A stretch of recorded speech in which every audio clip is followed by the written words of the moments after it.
So you're all very welcome to our workshop this afternoon on how we support resilience building in the school environment.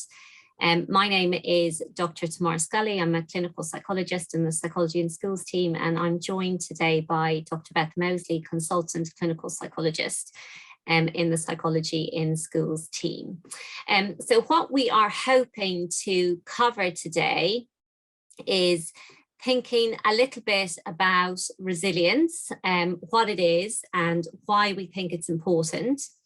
We're then going to introduce the 5 pillars to well-being, and using the context of these 5 pillars, we're going to really try and focus on how we can practically support our young people to develop more resilience within the school environment.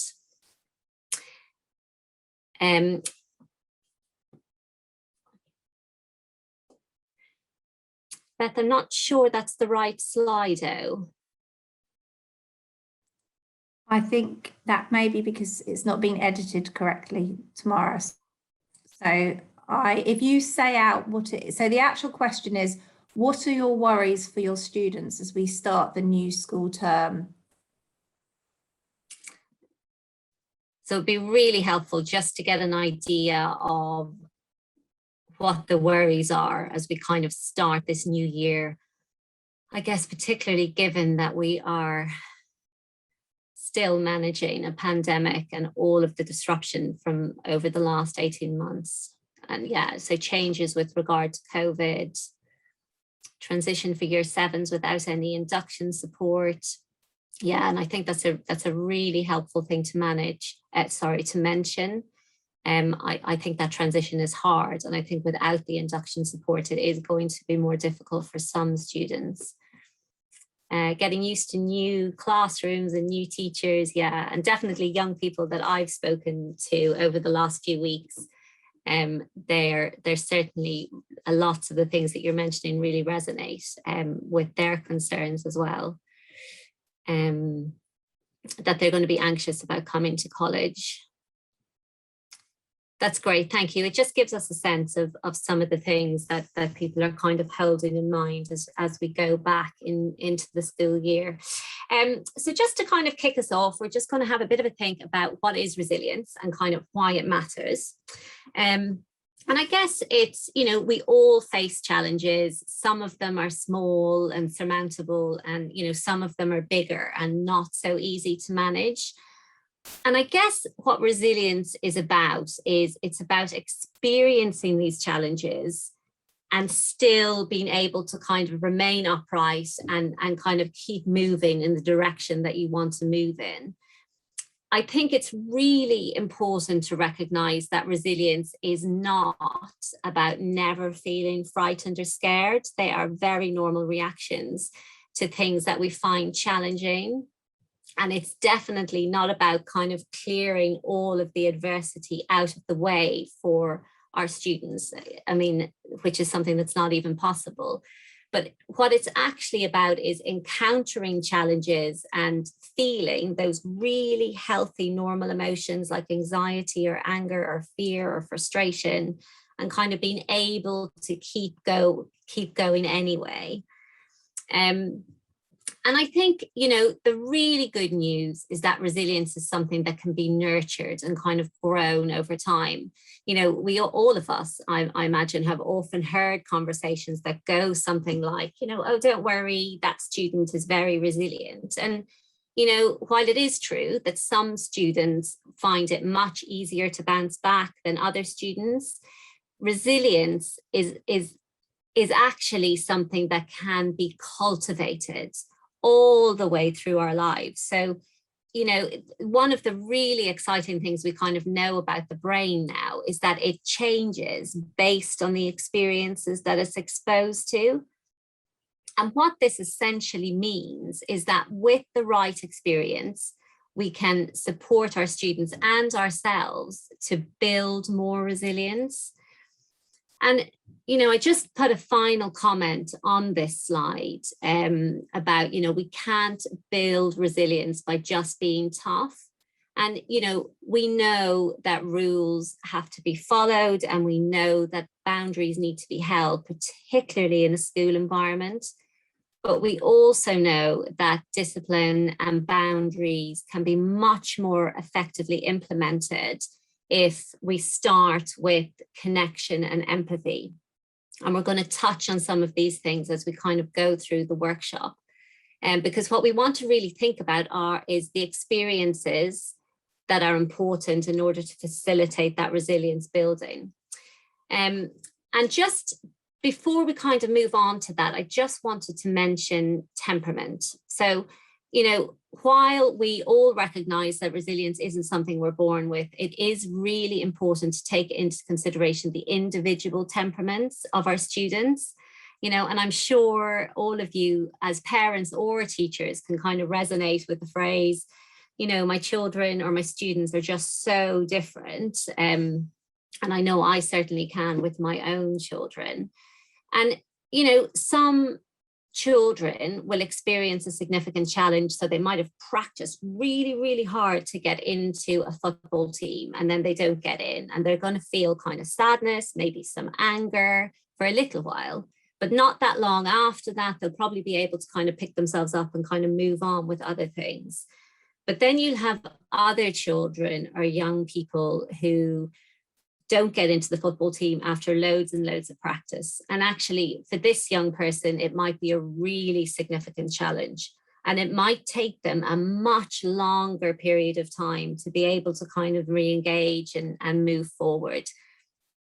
And I think, it's important that we kind of take the lead as much as possible from the young person and recognize, there are going to be times when we need to push them and they need encouragement to do that really difficult thing.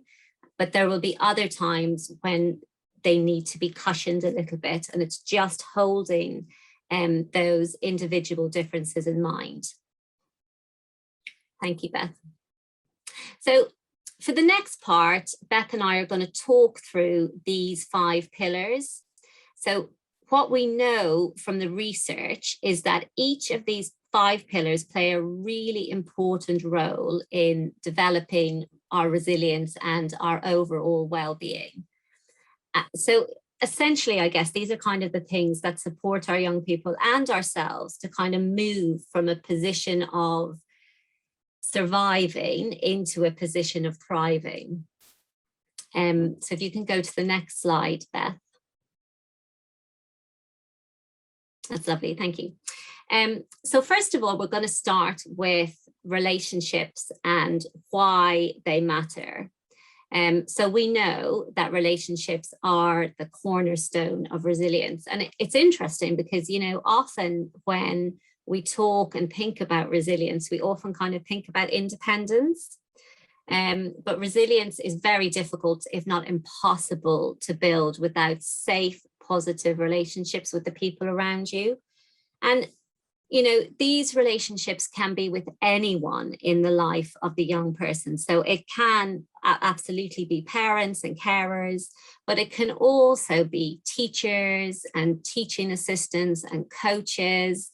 It can be anyone who's kind of consistently in the young person's life.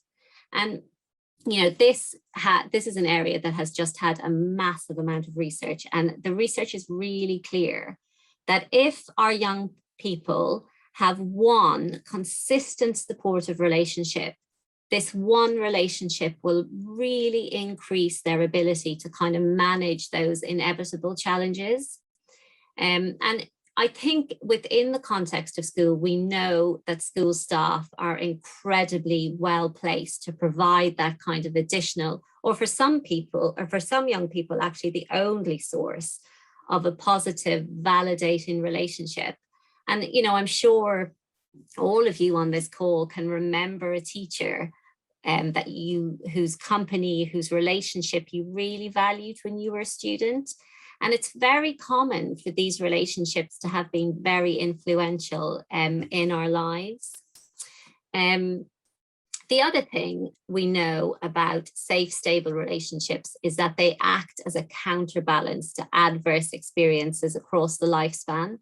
And essentially what this means is that even if students have experienced kind of some significant challenges, the ongoing presence of one responsive adult can influence the trajectory more than the trauma.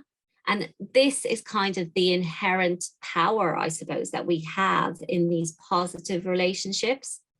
And actually, it kind of, when you think about the science behind it, it does make lots of sense, because one of the reasons why positive relationships are so powerful is because they actually have the ability to kind of switch off our stress response. So, you know, when we are in a company of people who care about us and make us feel safe, what this does is it signals to our brains and to our bodies that we're safe. And, you know, if you think about this in the context of school, it's really important, because we need our brains to be relaxed in order to be able to learn. So there are just loads of reasons why relationships are so important. If you go to the next slide, Beth. Lovely, thank you. So how do we support this within a school environment? And, you know, I guess the first thing to say for any young person, if we can increase their exposure to people who care about them, this is massively beneficial. So, you know, we know that social support is just linked in with all sorts of good stuff like self-esteem and motivation and resilience. And actually, a massive source of this good stuff in schools is through extracurricular activities. So, you know, and you'll know this, you know, in these groups, it's often a little bit less formal. There's often like a little bit more banter, and actually as staff, I think you have a really good opportunity to kind of get to know the young people a little bit better. And certainly when I've run groups in school, and I've been in a room with just a small group of young people, it has been easier actually to kind of get to know them a little bit. And it's from these kind of more personal interactions that a stronger relationship can be built up with that young person. And the other thing I think about extracurricular activities is it can also be a really positive space for young people to kind of build on their peer relationships. And I think this is particularly relevant for, you know, those students who kind of find the academic side of school really stressful, because those, when they've chosen to join an extracurricular activity, they're more likely to meet kind of kids who are interested in similar things to them, and it might be a little bit easier for them to kind of build those relationships. I guess the other thing just to mention in terms of extracurricular activities is, you know, sadly, we know from the research that it's the kids who need those extra relationships that are the least likely to attend.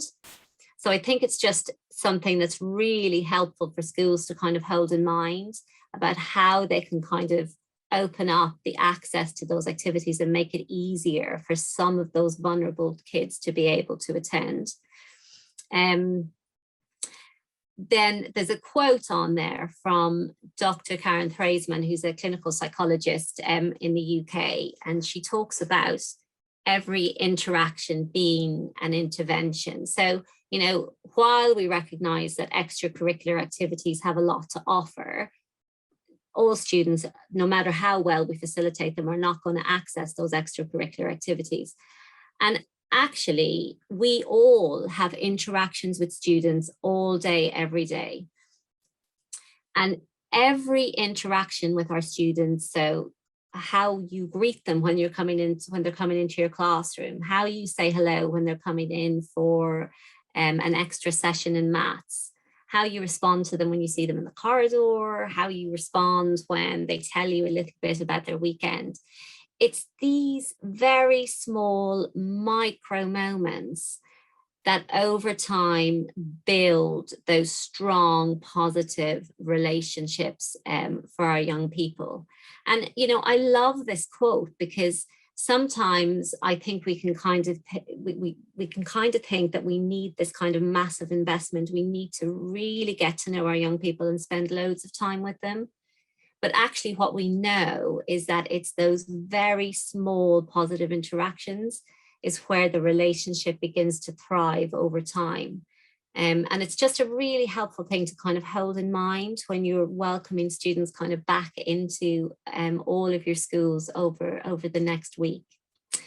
And then the last thing I just wanted to mention around relationships is the idea of rupture and repair. So sorry, Beth. Thank you. So, in our clinic, we often see young people who are kind of struggling with ruptures in their relationships. And, I'm sure you've had times in your school where, you've said something you wished you didn't, or you used a tone of voice that you kind of wished you didn't. And, we know that ruptures in relationships are really normal. But where our young people often struggle is with the repair in that relationship. And I think this is where we can really help by modeling the process. So, when we respond to a situation in an unhelpful way that kind of results in a rupture in that relationship, the very best thing that we can do is we can do a repair with that young person. And we can do this by just saying something like, I'm sorry for the way I handled that. My voice was too loud and I didn't mean what I said. I'm sorry. And I guess the reason why this is so important is it kind of shows our students that hard things can happen in relationships, and actually relationships can still be okay. And it also models for them how to kind of apologize and put things right after kind of a fairly messy, unhelpful interaction.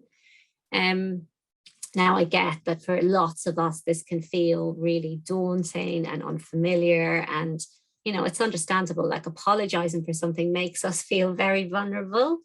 And I think this can be particularly tricky in kind of a teacher-student relationship.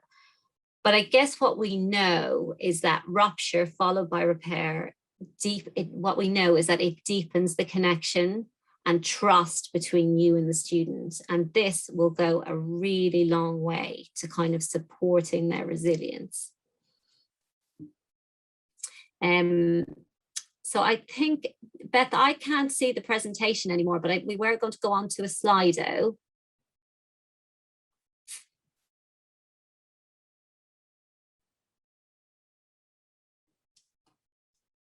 Okay, thank you. So just what are the small positive interactions you have every day with your students? What are those micro moments that you're probably doing really intuitively every day that you're at work? Smiles, yeah, absolutely. Just smiling at someone, greeting them in the playground and around the school, asking them how they are when they come in first thing in the morning. Yeah, and it really, how you kind of greet someone coming into a classroom really sets the tone before the lesson even starts. Knowing their names. Yeah. And I think, it amazed me actually when I started working into schools into big high schools where staff were just incredible at remembering the names of all of the students that they were teaching, remembering important dates and events for them. Yeah. There's some really lovely examples of people just being seen, because all of these small things that you're doing just gives that young person the recognition that you see them and you're interested and you're curious about what's happening in their lives, noticing changes. Lovely. There are some really lovely examples. Thank you very much. Okay, so the second pillar that we're going to talk about now is being active. So just thinking about why it's important to be active and how this kind of builds resilience. So, what we know about stress is that it has a beginning, it has a middle, and it has an end. So sometimes we have parts of our lives that are just naturally stressful, a new job, being made redundant, a poorly parent, coming back to school in September after a really long summer break. And this is also the case for our young people. On a daily basis, they're managing so much, like they're managing exams, they're managing ruptures in their relationships with their peers, worries about the future. Maybe they're having difficulties at home. Now, so what we often call these things that create the stress, we call them stressors. So these are the things that kind of activate that stress response in our bodies. The stress response, on the other hand, is that physiological process that happens in our bodies when, the fight, flight, freeze response is activated. Now, we all know that this is a really important, really natural process, and it's super helpful if you're in a situation where, I don't know, you're getting chased by a really big dog and you need to get away, but possibly not so helpful when it's activated by kind of everyday things that we all experience. Now, the part that we're interested in for this workshop is what happens to the stress in our body when the stressor isn't something that can easily be dealt with. So in the case of kind of being chased by a dog, you can get away from that dog and the stressor has been removed. But what about things like, exams that go on for maybe 3 weeks? Or you have a young person who is having friendship difficulties that just don't seem to get resolved. Now, in these situations, what can happen is that our young person can get stuck in this stress cycle, which means their bodies are kind of continually flooded with those stress hormones like adrenaline and cortisol. And, again, we know that this isn't good for their physical health. It's not good for their mental health. And it really, over time, will diminish their capacity to be resilient in the face of those inevitable challenges. And this is where it kind of brings us to being active, because in these situations, it is absolutely essential that they can give their body the resource it needs to complete the stress cycle and to reduce that hyperarousal that's in their bodies. Because what happens is when we don't do anything to kind of complete that stress cycle, what happens is that the stress accumulates in our bodies. And over time, our ability to manage tricky things gets less and less. And the most effective way to complete the stress cycle is literally to do anything that moves your body enough to kind of, possibly enough to maybe get us breathing deeply. But even if you're not breathing deeply, just any movement of your body is hugely beneficial. So if you go on to the next slide, Beth. Lovely, thank you. So I guess it's just when we have that knowledge, so we know that movement is a really helpful way of kind of bringing our stress response down. I guess it's thinking about, so how do we support our young people to be active? And it's funny because when I was writing these slides, I was kind of smiling to myself and I was thinking about all the hundreds of bribes I give my own kids who are 7 and 10 to even get them to kind of go out for a walk. And I know that this battle can take on a whole new level of difficulty when you're trying to get teenagers to be active. And one of the things that has kind of helped me with this is understanding kind of why it's so hard to get our kids to exercise. So there's a psychologist in the States called Steve Elardi, and he has just been really helpful in helping me to kind of understand this. So what he says is exercise is just really unnatural, not because like our bodies are not designed to be moving, but because our ancestors had to be incredibly active every day just to kind of survive, just to get the basic stuff like food and shelter. So they never would have exercised just for the sake of exercising, because it would just be this huge waste of energy. And as a result of this, we're kind of left with this default programming about exercise should only be spent, about exercise, in that energy should only be kind of expended when you're doing something meaningful. And otherwise, everyone should be just as lazy as possible. And this is why I think you kind of get that horrible feeling in your tummy when you, well, me anyway, when I'm thinking about, I really must go for a run, because it's our brain is kind of like saying to us, don't do it, you're wasting energy. Now, one of the ways to kind of work around this for young people, I think, is to make our exercise feel like a meaningful activity. So, you know, with my children, for example, they complain slightly less when we go for a walk if they can understand how important it is for our 1-year-old puppy to kind of have a walk. And I suppose in school, this might mean making kind of games and more physical activities kind of available at lunch and break times. Like sports are a really brilliant way of attaching meaning to exercise. So like football or hockey. And I know primary schools are really good. Like they often have things like the 1 mile challenge that they do at lunch times, or they invest in things like forest schools, where the movement is kind of attached to something that is meaningful to those young persons. And I just think it's an important thing to hold on to, because movement is such an important part of stress management that even really small investments of time or energy to increase the movement within a school environment is going to be really beneficial. So I've just included a couple of simple ideas that other schools have kind of used successfully. So, you know, I've spoken to teachers who've used movement breaks in their classroom. And this is just, you know, particularly in high schools where lessons can be really long. Sometimes it's just really helpful in the middle of the lesson, just allowing students to kind of get up and stretch their bodies, even for 2 or 3 minutes. This can be really beneficial. I've included walking on there because I think this is something that loads of schools use intuitively. So, you know, when we're trying to engage with students who are, particularly students who are kind of experiencing, you know, a very high level of stress, walking and talking is so much more beneficial than just talking to them, because for a couple of reasons, I suppose. Firstly, when you're walking alongside someone, you're not kind of looking straight in their face, which I think young people sometimes find a little bit easier.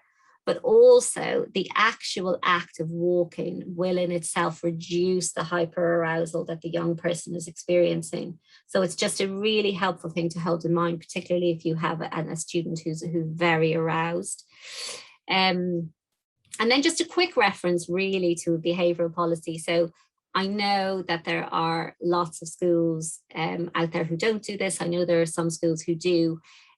Sometimes, as a consequence for a behavior that's not allowed in the school, can be kind of losing access to their breaks and lunchtimes, or losing access to a proportion of their breaks and lunchtimes. And I suppose it's just a reminder that this also means that they lose any opportunity for movement and stress release. So sometimes it can make them managing the next half of that lesson much more difficult because they've kind of missed that break.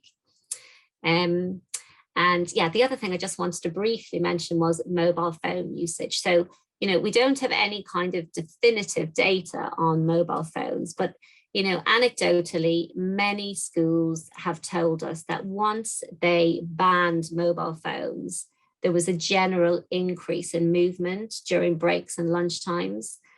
And this, you know, this really resonates with me in my experience of being in schools. You know, in the schools that allow mobile phones, what you will notice is that most young people spend all of their free time on their devices.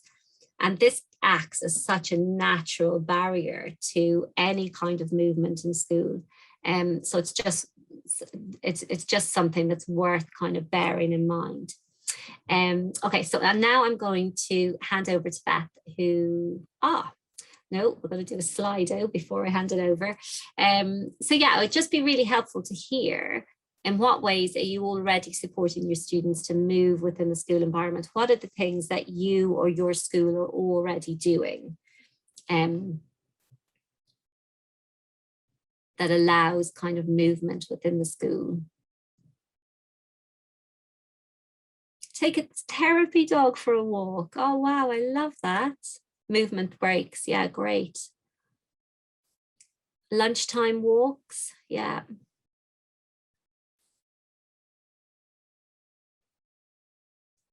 Sensory-based movement breaks, wall pushes and seat push-ups. Oh, wow, there's some really lovely ideas. And I do think, you know, I do think probably some of this happens a little bit more in primary school than in high school. But I think it's introducing some of these ideas into the high school environment is it would be really beneficial. Cosmic Kids yoga session. Yeah, my kids do yoga at school, and they have yoga breaks actually, and it's something they really love. 3-minute wriggle breaks. Oh, fantastic. There's some really gorgeous ideas. Students having to collect resources for the lesson from resource bank, yeah, rather than having them at their workspace. Yeah, and that's a really practical way just to get people up and out of their seats.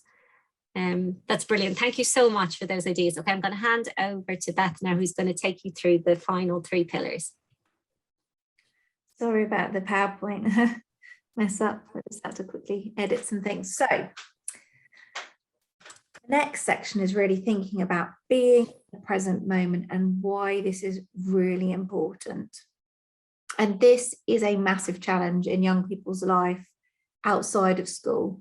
And it's certainly a huge challenge for young people in school. Typically, young people are dealing with so much information being delivered across lots of different mediums. And I think Dr. Christine Carter really talks about the challenge for young people in this generation of having to manage that sheer volume of constant overload of information. I know my daughter's 12, if she has her phone off or away from her for a period of time, she can return to her phone 5 minutes later and see that a big group chat has happened where there's about 50 messages. And actually it's the same for my family group chat on WhatsApp. You can go to bed early one night and wake up in the morning to 600 messages. And I guess with technology, it brings lots of opportunities and it offers so much, but it also creates that additional challenge of providing constant new information, which our young people are learning to process and digest. And Christine Carter says that actually for young people, focus can be really, really difficult because it isn't necessarily a familiar thing for them. And I'm sure that you'll find that if you've got teenagers particularly, that you have not necessarily at school, but just in the home environment, actually having a conversation can often be distracted by so many things that are going on in the environment around them, including their gadgets and screens. And I guess what we know about the research is that, although multitasking is a really helpful skill because it means we can get more than one thing done in a certain period of time, it's actually also a really inefficient use of our resource, our kind of cognitive resource. And when we do have to multitask, we often don't do such a good job on the tasks that we're completing. And that can feel really frustrating. And I know that I'm sure that everyone in here has that experience of feeling like you're spinning so many plates and you're just about keeping them going, but you're not really getting that sense of satisfaction from the tasks that you're completing. And this is very similar and true for young people. And Mihaly, who's a Hungarian psychologist, talks about the concept of flow. He's put a huge amount of work and effort into researching happiness and really has made this observation that happiness is essentially an internal state of being. It's not necessarily influenced by external factors. And what he has observed is that for people who have this internal state of being, of tending to be more happy, they tend to have more flow opportunities within their life. So what is flow? Well, flow is that experience that you will have all had at one point or another, where you become so involved in an activity that essentially nothing else seems to matter. Time stands still. You kind of become part of what you're doing. Normally it's something you enjoy, and normally it's something that you are finding challenging but doable. So there's a sense of effortlessness. So if you think about playing a musical instrument, if you think about playing sport, swimming, perhaps when you've got to that point with swimming where you're just kind of flowing through the water, it's effortless and you lose yourself in that. Drawing, writing songs, reading a book, really amazing conversations with people can actually sometimes give you that experience of timelessness and flow. And what Mahali has found is that really experiencing flow in our lives does really positive things for our brain chemistry. You'll notice when you're in a place of flow that you really are in the here and now, and you'll have this reduction in rumination or worrying about other things, something that we all struggle with. And the reason for that is there's decreased activity in that prefrontal cortex, which is the part of our brain that tends to get hooked on worries. That part of the brain down regulates, and you get the loss of that inner critic. And what we find increases is dopamine. So the reward system in our brain is activated, and we get that sense of kind of real enjoyment and pleasure. And I guess what Mahali talks about and other professions within the teaching and school realm is how can we encourage our young people to have this opportunity to experience flow in their lives. And if you think about some young people you may see at school or that you may know outside of school, and you can think about activities that you might see them engaging in where you know they're in flow, and particularly if they hate to be distracted or pulled out of that activity, that's a really good sign that that young person is in a period of flow. We also know that people who engage in flow activities as part of a team get even more gratification, even more from that. So when we think about what this looks like in the classroom and how we can encourage our young people to experience learning or engaging in tasks in the classroom in this same way, John Spencer gives some guidance and advice on this, of how we can kind of transfer this into the classroom. And he talks about the real importance of providing young people in the classroom with the right scaffolding. Now, I know some of you on this call are teachers, so you're thinking about the needs of your entire group and the learning needs of your entire group and differentiating that learning. So for those young people that may need more support, they can access the material with that correct support. And though for those who are kind of exceeding their learning potential, that they've got extended tasks that they can also provide that challenge so that they're not feeling bored. And it's really helping kind of, we call it the zone of proximal development in psychological speech. So it's thinking about how do we match the material that we're providing for young people. And if you're a TA and you're working individually with young people, you probably have a strong sense once you get to know a young person of whether the information is just that little bit too difficult, so that a young person might give up, because what we know is if the challenge level is too high, that can lead to a sense of anxiety, and the arousal gets too high and that part of the brain can't engage anymore. But we also know for some young people that if it's not stimulating enough, if it's not meaningful enough, that they're going to get apathetic towards it, or they're going to become bored and switch off, and they're not going to engage in the learning.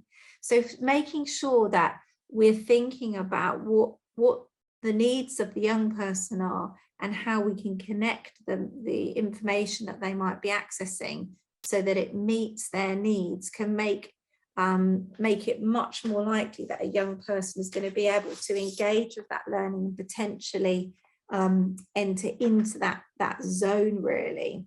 And I think one of the things that John talks about is providing a range of scaffolding options for young people and their ability level, so that they get really good at self-selecting what they might need.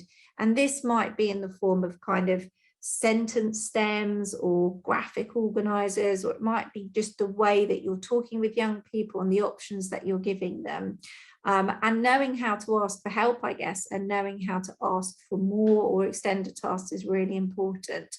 And giving that young person that sense of autonomy so that they can kind of know how to get more help or get more stimulation, if that makes sense. He also talks about though we can't make students experience flow, we can help create the conditions that make it possible.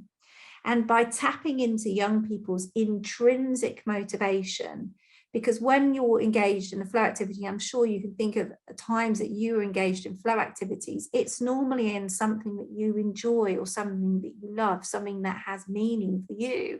So my 8-year-old son loves playing football. And when he's playing football with his friends, I can see he's in that zone.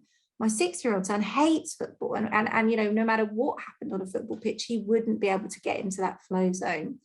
So a lot of the things that happen in school are around extrinsic motivation. So they're there learning because they have to, and that there are all these other kind of rewards that are built around meeting certain kind of levels of learning, or whatever that might be, or certain behaviors. And I guess what we're trying to do is create conditions where young people will be feeling more excited about learning and how it feels meaningful to them. And this is particularly true for adolescents, because we know when the emotion bit of their brain is activated, they're much more likely to engage in learning. So keeping things creative, finding meaning. And if you know your student well, so if you're a TA and you know that young person well, think about how you can make that project more specific to something they're interested in, or that's relevant to their life. Making it fun, injecting humor, creating student-centered projects, or playing to a young person's strength is going to be really helpful in terms of enabling a young person to access flow. Again, thinking about giving students choice and agency, making sure that we're not doing too much for our students, that we're giving them opportunities to do those things for themselves. Minimizing distractions, you know, ensuring that that classroom environment is actually really set up to enable young people to have the space to get into that zone. And John talks about when he was a teacher, kind of getting quite caught up with the action of teaching, and it often would end up being too fast paced or maybe a bit too chaotic in the classroom. And I've heard of schools doing things where they create protected time at the beginning of a lesson. It's part of the routine, for example, where young people just read silently every single day.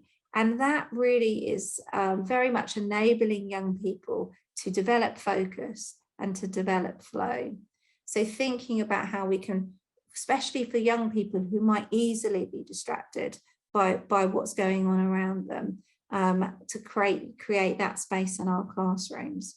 And then there's something here about helping students with metacognition, and I can already see that I'm running out of time. But for those of you who are interested in that, you can Google John Spencer, and he's got quite a lot of information about how you can translate into the classroom. So thinking about what you might already do in the classroom, what flow activities have you noticed in your students? And I'm sure that if you've been involved, and I think it's easier to think of this within the arts categories, when I've walked into classrooms where everybody's taking part in an art project, and often with the exams, they have a whole day of silent working, and you can just see young people kind of in that zone of kind of creating those wonderful collages or whatever they might be doing. And there's a kind of real piece to that. So reading is another thing, and I think often young people today don't get enough opportunity to get caught up with reading because they massively rely on the stimulation of screens. So are there any other flow activities? And thinking for those of you who are working in a specialist setting, when you might know a student really well, can you spot them when they're in that flow activity, and what might it be? Can you kind of notice that change in them? So for some young people, it might be just really focusing on that maths investigation and that music therapy. And I guess having these positive experiences are hugely helpful in building resilience in young people, because they're giving them that experience of enjoying learning. Thank you, that's really helpful. So really what we know is that learning is absolutely fundamental, one of those 5 pillars. And why it's so important is because young people having an opportunity to experience achievement and success massively informs them about what they're capable of, especially if they've struggled with a task but managed to overcome that struggle. We know that the brain is incredibly flexible and adaptable and growing and developing throughout childhood and adolescence and into adulthood.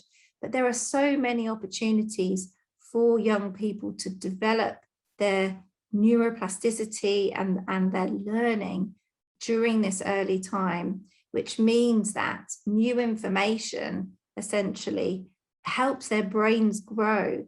And we know that sometimes not succeeding, sometimes failure can be really helpful, because a young person through failure gets the opportunity to learn about other alternatives, to find out something else about themselves.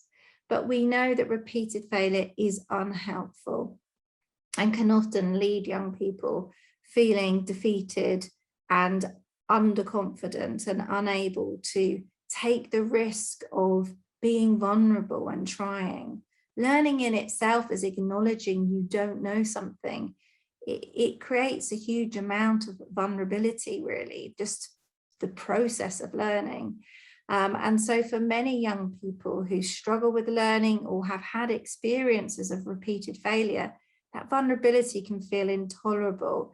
And that's where we can see young people potentially presenting with behavioral challenges or disengagement when they start to feel that feeling of threat, that they are something is unknown to them, or that they're struggling to grasp it. So providing opportunities for our young people to not feel defeated by not knowing, and understand that actually not knowing is a really important part of developing and growing, and acknowledging we don't know something is a fundamental part of that process. And getting things wrong and making mistakes can often teach us more than getting things right the first time. But encouraging young people, particularly those who've had a history of feeling failure in school, is really, really important, because we know that experience of success is going to be what builds resilience. Because when a young person is presented with a challenge, they can refer back to that time when they had a challenge before and how they overcame it. And that's what enables them to believe that they are able to bounce back.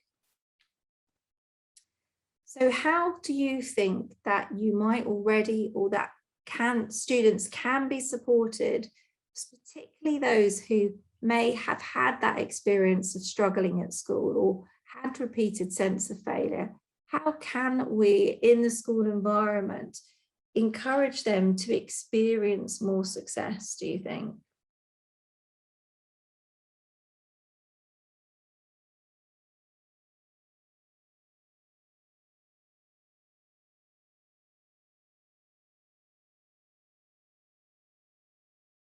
So being able to offer young people the right assistance or guidance when they've needed it is really important, isn't it? Being able to ask for help. And often we talk to parents about how them asking for support and help is often really supportive of showing and demonstrating to their young people it's okay to ask for help. We often need help. Starting with tasks that young people can build on,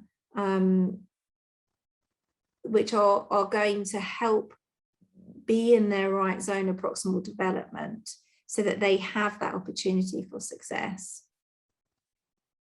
So back training tasks, I'm not entirely sure what back training involves. That sounds very educational. Maybe you can elaborate for me, and then I will learn something new. Get them to think about a time when they were successful and how they achieved this. So often, and we all know this feeling, don't we, when we come across something that's challenging and difficult, we often, our brains run to all of the disaster scenarios and we think we can't do it. And I think there's a lovely phrase, the power of yet. And quite often we can't do things straight away. We do need to believe in ourselves and remind ourselves of other things that have felt insurmountable, that once we've broken them down, we've then been able to achieve them. And I think often helping young people when they run to that block in their mind by going back to when they've been in this place before, but they've been successful, and what that involves can be really, really helpful. So co-adventure. So often thinking about, I'm guessing this means thinking about new experiences or new opportunities as a shared adventure, which is going to have its challenges. I guess any adventure brings excitement and challenges too. So that's really helpful. And I think what Tamara was talking about earlier on, in terms of that relational kind of value, that if a young person feels like you've got their back and you believe in them and you're there to kind of support them when they need it, that can be the difference between a young person being willing to be vulnerable enough to engage in learning or engage in a task that feels insurmountable, and a young person actually doing that and going for it and feeling supported. And I think one of the things that we know is that young people know that their brains, the research tells us that if young people know that the value of efforts, and they know that with the right efforts, actually they can achieve more and they can increase their motivation, this can really, really help young people. And this idea around growth mindset versus fixed mindset. So this notion of, I can't do this, it's impossible. I'm not the kind of person who can do this type of thing. I'm not very good at maths, or I can't do that. And this sense of actually, with the right support, with the right approach, with the right motivation, actually my brain is incredible and I can do this, I can engage in this learning, and my brain will grow and develop and change as a consequence. And I think that how we can encourage this is not just in educating young people, in understanding that often our brains, particularly if we find something difficult, need to practice it more.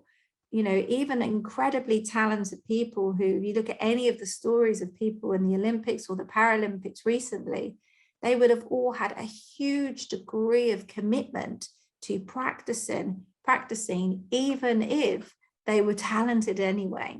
So for those things that we struggle with, it's even more vital to find opportunities to practice that thing and rehearse it, because that's what enables our brains to grow and develop and become more masterful of those things that we're trying to work on. And I think this is a real challenge for young people in the current culture, because there's a real mindset of quick fixes and things happening immediately. And actually quite often there's a huge level of commitment and dedication needed in order to progress and grow. And that can feel quite demotivating for young people. And that's where I think we go back to this notion of, rather than praising a person for achievement, for being based on a person being really clever or really bright, we look to praising young people on the effort that they're applying, to the process praise. So we're really trying to kind of exemplify to them, well done for working so consistently hard. You know, with that assignment, I know you might not have got, you know, the grade you wanted, but you know what I was so proud of? The fact that you spent some time planning it, you set aside 3 evenings and you worked really hard on that, so that you're focusing, regardless of what the grade the young person gets, you're helping them understand that actually the values and the life skills that they're developing as they practice and they do difficult things is more important than the actual final grade. And again, that goes back to this notion of living in the now and being less goal focused, because often we find that if we're so focused on the goal, we often lose the kind of emphasis on what's meaningful and important in what we're doing on a daily basis. And again, as I mentioned earlier, the power of yet.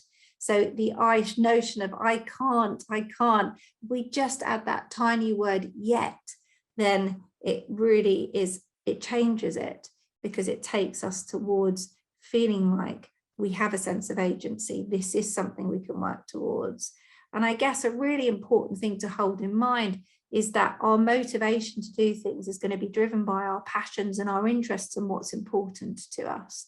So with those relationships with those young people, if we understand what's important to them and we can help them make sense of that, then quite often that's one of those resources that they can draw on to enable them to manage difficult things and engage in things despite feeling afraid or anxious that they might not be successful.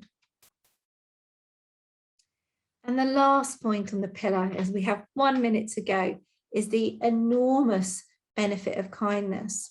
And we know that actually in order for our species, for human race to survive, we're totally dependent on kindness and community. And so therefore it's built into our neurobiology. If we do kind acts, or if we see the kind acts, then we produce dopamine in our brain, which makes us feel good. And we also produce oxytocin, which is really good, not just for feeling good, but also for our physical health. It lowers blood pressure. So thinking about how do we encourage kind cultures within our classroom? And there are some practical ideas. Again, it's about starting with yourself and trying to be kind towards yourself. It's also about modeling kindness. So doing this yourself with the young people, and I'm sure many of you are always doing this, and creating opportunities for purposeful acts of kindness. So there's some ideas here: gathering a collection of stories from pupils and staff to share in the school. There's the idea around creating an award for purposeful acts of kindness, so the good deed feed. And I know at one of the schools that we work with, we had champagne moments, which was actually for staff. So when staff would kind of enter in when another member of staff had done something kind, and every month there'd be an award. And it just really reinforced this notion of the value, the difference it can make when somebody does a kind act and goes above and beyond, and celebrating that. Setting weekly kindness challenge, or getting involved in community projects. So we know that if we encourage young people to have a shared cause that they can raise money for, and then have community acts like cake sales, that is 100% really positive for building resilience and building culture of positive kindness and positive learning. So thank you for your attendance today. Sorry that we've run 1 minute over. Resources here. We didn't talk much about the strength switch, but we do talk about that more in our parent workshop on resilience. And really just finally, for those of you who are still here, if I could just ask if you would be happy to just log, if you're on Slido, if you found the session helpful. This is the first time we've run this session for teachers. We've run it for parents a few times before. We're going to share it on YouTube, so it'd be really helpful to know if it's been helpful. And often we run these sessions more than once, and the second time we run them, they tend to be better. We tend to refine it, so we haven't got that today. And our very last slide is asking you, what 2 things will you take away from this workshop?